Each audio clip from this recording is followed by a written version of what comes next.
So I had planned to give a BBC today on a totally different subject than what I'm going to be giving right now at this moment. Um, and this one is going to be quite spontaneous. It's going to sort of come from how I'm feeling and what I'm experiencing right now. Um, and using it as a practice. Right now in my family, my sister Jane, who has had acute pulmonary fibrosis for the past 4 years, is now in an ICU unit back east, and it looks like she's in the process of dying. And so I'm got a flight out this evening to be with her if I can. First of all, I wanted to make sure that everybody don't worry about the eye. There's a little surgery that happened there, but it's healing quite nicely, so please don't be concerned. It looks a lot worse than it is, but I just wanted to let you know so you weren't going to be freaking out with it. No punching allowed at the Abbey, so it's a little boo-boo that's healing quite nicely. So I just wanted to let you know about that. So I wanted to talk a little bit about, because we're in the middle of exploring monastic life, and we've been talking about family. And so I wanted to share a little bit what my process of my relationship to Jane over the years has been, because I really want to be able to be there, and provided that she's still alive when I'm there, I really want to use my practice to be able to be there to support her for a very, hopefully, easy and peaceful transition. So I have to really work on my own mind to be able to do that. And I've been doing this for years because she's had this disease for some time. So I've been sort of doing this little bit of a dress rehearsal on this, perhaps, was a probability, and now it's becoming a reality. Um, so the relationship, I just want to say that pre-Dharma, she's my big sister. So she was the one that, with the calm mind of sanity in the middle of Semke's rather nomadic, crazy young life when she was in her 20s, 30s, and 40s. Before I met the Dharma, Jane was sort of my voice of reason, my voice of sanity, supporting me, encouraging me, warning me if she had to, but really quite a wonderful big sister, as you stereotype them. We had a lot of travels together. We all sorts of road trips, all sorts of adventures, and grew closer as we got older. And so looking at the incredible attachment of how much I depended on her to make everything okay. Um, she was just as, like an oak tree. And so I could sort of misbehave and be sort of radically foolish, and I would always come back around, and she'd always be able to sort of help me and sort of put me in a place that I could understand what was going on a little bit better. But I depended on her a lot, and as a result, I didn't develop a lot of my wisdom in the first decades of my life. I really let Jane sort of take care of me, take care of my mind. Um, and so when I met the Dharma, she didn't feel any particular connection to it. That was almost 20 years ago. She once again encouraged me, supported me, said, Nance, if you really like what's happening, go for it. And then when I moved to the Abbey and I ordained, in wanting to tell my family, I didn't recognize it so much at the time because she'd been so supportive, is that had a lot of trepidation on how she was going to take it. Because we had this sort of romantic notion that as would get older, that I would somehow get closer and closer to her and her family and her daughter, who I'm very close to, and that we would somehow, retire in our old age on the coast of Maine somewhere, overlooking the beautiful coast, and having these wonderful adventures together. Yeah, Venerable Solchum says, yeah, the Maine coast. Um, and so we had quite a romantic notion of how that life as sisters would be. And so I had quite a bit of a trepidation about telling her because I didn't want to disappoint her. I didn't want to feel guilty. I didn't want to hurt her feelings. And, bless her heart, Jane took a big view about it, although she was pretty hurt and sad about it. She really said, well, this is, if you really, really want to do this, then by all means do it. But the attachment from my side was still quite strong. She came here a number of times, the first few times specifically to see me. She came to my ordination. Um, I really wanted it to be okay. I wanted her and Draylen to be happy and have a good time. They did a lot of it. They're so helpful. They just step right in.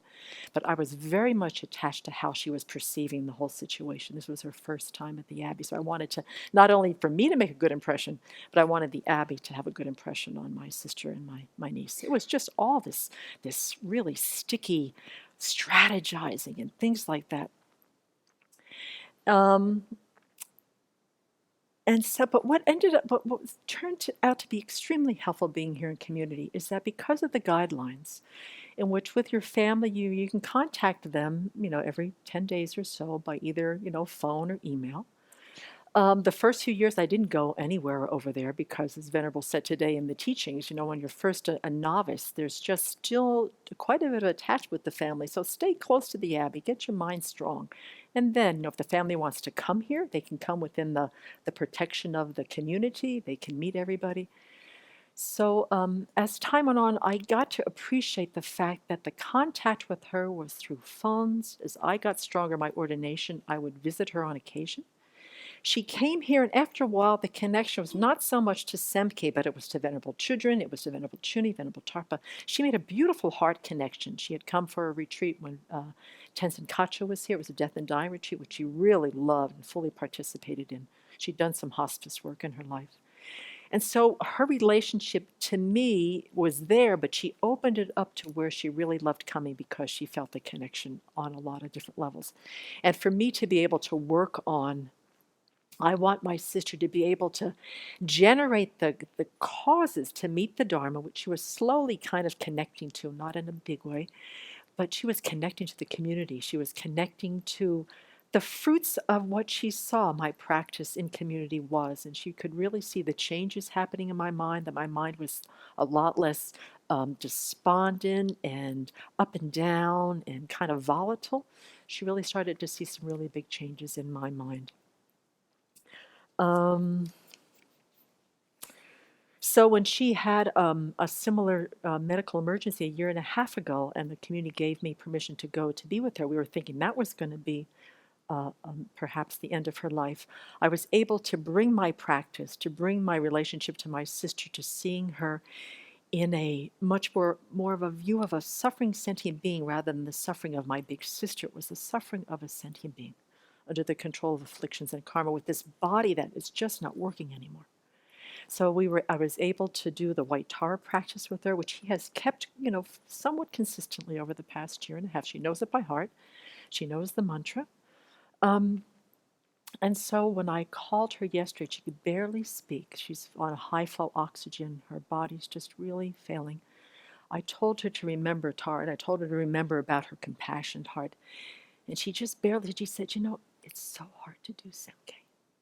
And I said, just keep trying. Just keep bringing your attention back to your heart, back to Tara at your heart. Because, the you could feel the grasping of the body, the grasping of this life, the grasping of this is happening, the denial, even this close to death, that she didn't want it to be happening. And that her mind, whatever was going on in there, she was not able to focus on what would be most important.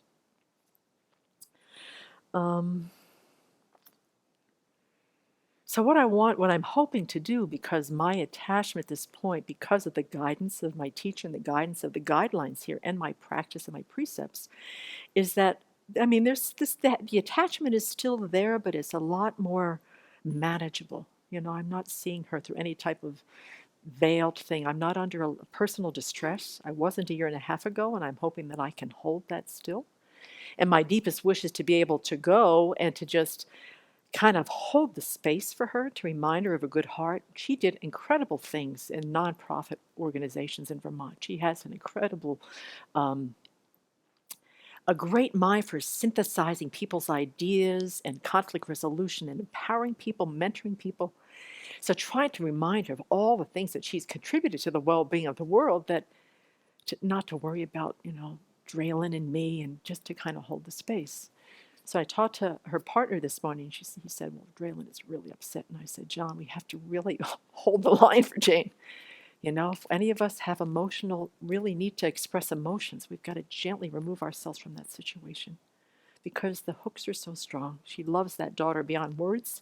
Her grandchildren are coming. The whole possibility of her getting disturbed in the middle of these last hours or days is that I want to be able to do it with kindness, but to say family, to really do a great service, to show how much we love her, we've got to really keep our minds focused on her, reminder of her good heart, reminder of her contribution to the world, and that we're all going to be okay, that it's okay to go.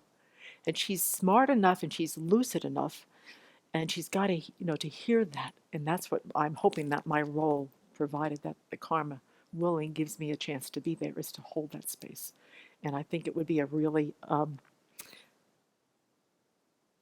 yeah, that's my repaying her kindness. And let's see, what else did I want to share with you? My eyes are just great. Yeah, I think that was it. And I told John on the phone today, and he was totally silent. I said, John, it's you and me, guy. We got to hold the space for her, because Draylin's not going to be able to hold the space. All right? We're going to hold the space for you.